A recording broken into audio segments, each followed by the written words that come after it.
Olá, meus irmãos. Cumprimento a todos com a paz do Senhor. Aqui quem fala é a Sheila. E no vídeo de hoje eu quero trazer para vocês uma pergunta que me tem feito bastante, né? Que é assim, Sheila, quando você acha que a gente deve aceitar de novo, de volta a casa, o nosso cônjuge, né? Quando ele estiver arrependido ou quando ele estiver liberto? Meus irmãos, eu vou dar primeiro a minha opinião. Claro que a minha opinião está com base na palavra do Senhor, e eu vou mostrar isso para vocês na base do Senhor, na palavra do Senhor, né? Que eu acredito que a gente deve receber de volta quando ele estiver arrependido. Porque liberto aos nossos olhos é quando ele deixa a amante e volta para casa, né? A gente acha que está liberto. E muitas vezes ele não está liberto, só não está bom lá, deve estar em briga, deve estar com falta, problemas financeiros, tem que ter algum problema acontecendo por lá, e ele olha aquela situação e fala assim, desculpa, bem, eu não preciso estar aqui aguentando isso, eu vou para lá porque a minha esposa, limpinha, cheirosinha, com as contas pagas, com tudo em dia, está me esperando, com as portas abertas. E aí, quando essa pessoa chega, ela até costuma ouvir das pessoas que eu faço acompanhamento, dizer assim, nossa, Sheila, os primeiros dias assim foi maravilhoso. Gente, vocês têm que entender que a pessoa está vindo de fora, né? Ela quer ter um motivo para ficar, tem a vergonha também de tudo que ela fez, né? Mas isso não significa que ela esteja liberto. Prova disso é a gente vendo pessoas voltando ao deserto depois de 1, 2, 3 meses. É que, na verdade, ela nem tinha saído do deserto, só aceitou essa pessoa de volta no tempo errado, né? Não consultou o Senhor para receber de volta. Muitas vezes, a própria ansiedade faz que a pessoa, não, vem, assim mesmo, do jeito que está, e a gente resolve aqui. Só que isso causa mais dores, mais traumas, causa muito mais medos, né? Porque você viu, você fala, meu Deus, mas e agora? Como vai ser? E eu vou mostrar isso também aqui na palavra do Senhor para vocês, tá, irmãos? Então, eu acredito que a gente tem que receber de volta quando estiver arrependidos. E por que isso? Da onde a gente tira isso, né? Eu, Sheila, quando eu entrei no deserto, que eu dobrei os meus joelhos, falei, Espírito Santo, me mostra quem eu fui. Não, os meus olhos eu pareço ter sido uma boa esposa, sabe? E para estar passando tudo isso, não, imagina, eu não vou. Que isso que eu vou ficar aqui sofrendo, lutando? Eu fui tão boa. Me mostra então quem eu fui. Por que que eu tenho que pagar esse preço? Eu, porque não é ele que errou que tem que pagar esse preço, né? Eu, todo arrogante na presença do Senhor, mas o Senhor, na sua infinita misericórdia, o Espírito Santo ali me revelou quem eu tinha sido, né? Não para me acusar. Ele me revelou para me mostrar, para eu me arrepender, para eu ser levado ao arrependimento. E naquele momento, irmãos, o que eu fiz me bateu um arrependimento tão grande que eu entrei numa uma tristeza profunda, que a única coisa que eu queria era pedir perdão, tanto para Deus quanto para ele. Eu falei, meu Deus do céu. E o pecado dele para mim já não fazia o menor sentido eu ficar apegada àquilo para pensar em por que eu deveria me posicionar para lutar. Porque o pecado dele só era diferente do meu, mas ambos pecamos. Ambos estávamos errados, só que ali naquele momento o Senhor me igualou a ele, porque para Deus não tem pecadinho ou pecadão. Então, naquele momento, eu estava numa tristeza tão grande que eu tinha tanta vergonha do Senhor, eu pedia tanto perdão ao Senhor, eu falava, Senhor, eu quero pedir perdão para ele, sabe? Me proporciona um momento para eu falar para ele, me perdoa porque eu fui assim, me perdoa porque eu fui assim. Eu não estava pedindo perdão para ele voltar, irmãos, naquela hora, eu estava pedindo perdão porque ele era um ser humano. E como ser humano, ele merecia da minha parte um pedido de perdão, sabe? A gente não tem o direito de fazer com as pessoas aquilo que a gente acredita que é o certo para nós, no nosso senso de justiça, e achar que está tudo bem. A gente está lidando com outro ser humano, né? Só de falar isso para vocês, fico com vontade de chorar, só para vocês terem noção como o arrependimento causa uma tristeza, sabe? E isso também está na palavra do Senhor, e eu vou mostrar para vocês que quando a gente está realmente arrependido, a gente vai lembrar para sempre daquilo que a gente foi, sabe para quê? Daquilo que a gente foi ou do que a gente fez, para a gente não voltar mais a cometer aqueles mesmos erros. Isso também está na palavra do Senhor. Então, eu vou falar para vocês, recebe quando estiver liberto? Não, porque a gente não sabe quando é que ele está liberto. A única maneira da gente saber que aquilo é uma libertação do Senhor, se essa pessoa está voltando arrependida. E isso está com base na palavra de Deus, e eu vou mostrar para vocês, gente. Porque o arrependimento, ele vem desde o coração. mas ele só se manifesta ou ele só é revelado com as nossas ações, com as nossas atitudes. E a pessoa que está arrependida, ela é humilde, sabe?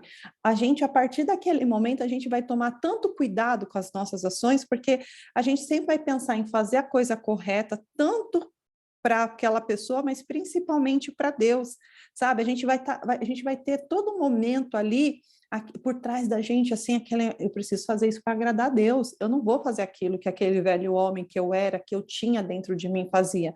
Eu quero agradar o Senhor. E essa é a essência da pessoa que está caminhando na salvação. Então, assim, lá na palavra do Senhor, em Lucas 5, 31, 32, diz assim: Jesus lhe respondeu: não são os que têm saúde que precisam de médico, mas sim os doentes. Eu não vim para chamar justos, mas sim pecadores ao arrependimento. Então, o que Jesus está fazendo hoje ao seu favor, irmão?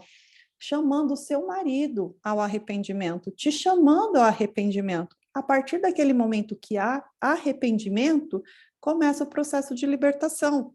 Então, assim, vocês têm que entender que para Deus é um prazer libertar aquela pessoa, mas o Senhor ali está trabalhando para levar ele ao arrependimento, para que quando volte a casa, você não volte a sofrer nem ele, e que ambos possam caminhar e trilhar esse percurso da salvação.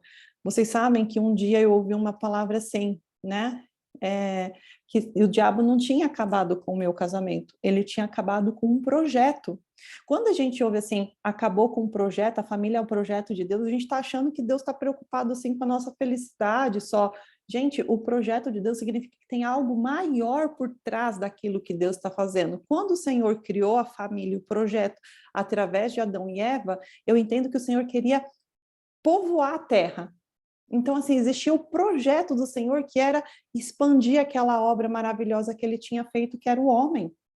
Então, a restauração de casamento, ela é muito maior do que a gente espera, do que a gente acredita. Prova disso é o tanto de pessoas, servos do Senhor, que estão vivendo esse deserto. O diabo, ele não estava cancelando um casamento, ele estava cancelando uma obra que Deus tinha através daquela família. Então, a gente precisa entender que existe um propósito maior. Eu, Sheila, quando eu entrei no deserto, eu tinha mais de 15 anos que eu acreditava que eu era convertida, e sempre negando fazer algo para o Senhor. E aonde eu pisava, os irmãos falavam: olha, Deus quer te usar. Meu Deus, eu fugia, não aparecia nunca mais. Quando eu entrei no deserto, que eu via pessoas em situações piores do que a minha, a única coisa que eu queria era pregar a palavra do Senhor para ela, levar uma palavra de cura. Eu nunca imaginei que eu ia criar um canal no YouTube onde eu ia estar falando com muitas pessoas. E as pessoas iam me escrever, como hoje eu chorei com algumas pessoas que escreveram relatos lá, que eu falei: meu Deus do céu, glória ao teu nome por isso. Vocês entendem que por trás de uma restauração de casamento existe algo muito maior, existe um projeto do Senhor através da sua família, meu irmão, minha irmã. Se posiciona. Mostrei aqui para vocês a palavra do arrependimento, agora eu quero mostrar para vocês quando o Senhor realmente fizer a obra da libertação. Porque muitos irmãos falam assim: eu tenho medo do meu cônjuge voltar e a gente viver o que vivia antes. Eu não quero viver aquilo que a gente vivia antes, eu não quero mais sofrer. Eu não quero que ele saia de casa, que ele tenha outra, eu quero ele liberto. Então, assim, se eu recebo ele arrependido, o Senhor vai completar a obra, que é da libertação. Irmãos, não se preocupa que quando chegar a hora do Senhor, essa pessoa vai te bater a porta, você não vai atrás dela. É ela que vai te bater na porta e vai falar assim para você, igual o filho pródigo: me perdoa, porque eu pequei contra o céu e pequei contra vós. Você entende que é por Deus e por você que ela vai estar pedindo perdão? Se você não ouviu ainda essas palavras, me perdoa, mas ainda não foi o tempo de Deus na tua vida. Então, para finalizar, quando Jesus faz o milagre do casamento, que transformou água e vinho, e que ali o anfitrião da festa fala que eles guardaram o melhor vinho para o final, do que o Senhor está falando é da palavra de Ezequiel 36 para você hoje, meu irmão, que diz assim, ó: que o dia que o Senhor for restaurar Israel, ou seja, for restaurar a tua casa, eu vou ler um trecho e depois convido vocês a lerem mais, tá? A partir do 16, mas eu vou ler a partir do 22, Ezequiel 36, só para você entender, para essa palavra hoje ser sementinha no teu coração do que o Senhor, o que Ele quer fazer na vida do teu cônjuge, se você tiver paciência e esperar com paciência nele. Presta atenção, a partir do 22 diz assim: dize, portanto, a casa de Israel, assim diz o Senhor Deus, não é por amor de vós que eu faço isso, a casa de Israel, mas pelo amor do meu santo nome, que profanaste entre as nações, para onde foste.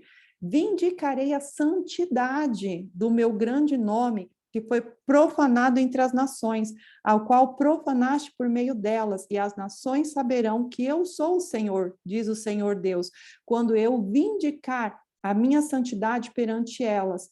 Tornar-vos-ei de entre as nações, ou seja, trarei novamente aquele que está disperso, aquele que foi, e vos congregareis de todos os países que vos trarei para a vossa terra, ou seja, não importa onde o seu cônjuge está, o Senhor vai trazer ele de volta para o lugar dele.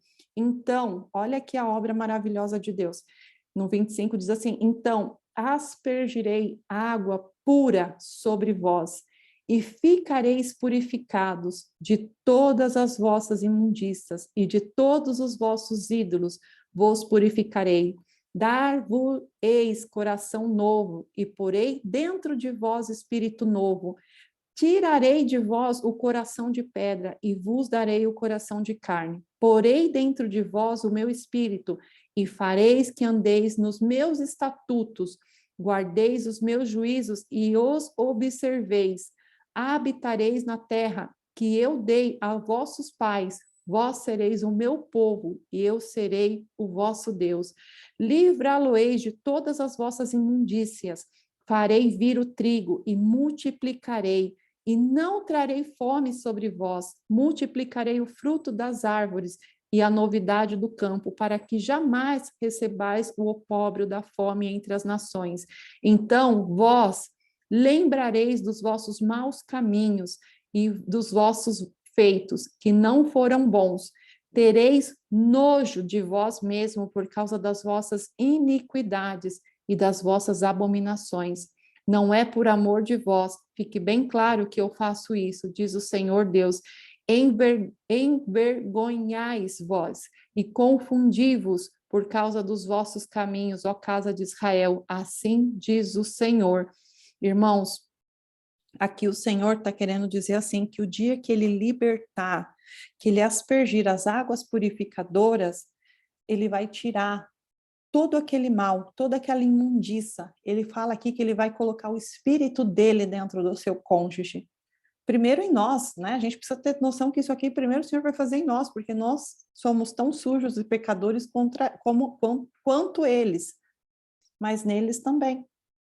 Então, hoje, você tem que entender que o processo, ele já foi iniciado através de você, que aquele que começou a boa obra é fiel para finalizar. Eu abençoo, em nome de Jesus, a cada um que tem ouvido esse áudio, que o Senhor abençoe a sua casa, a sua família, os seus filhos, o seu casamento e a sua vida abundantemente. Amém?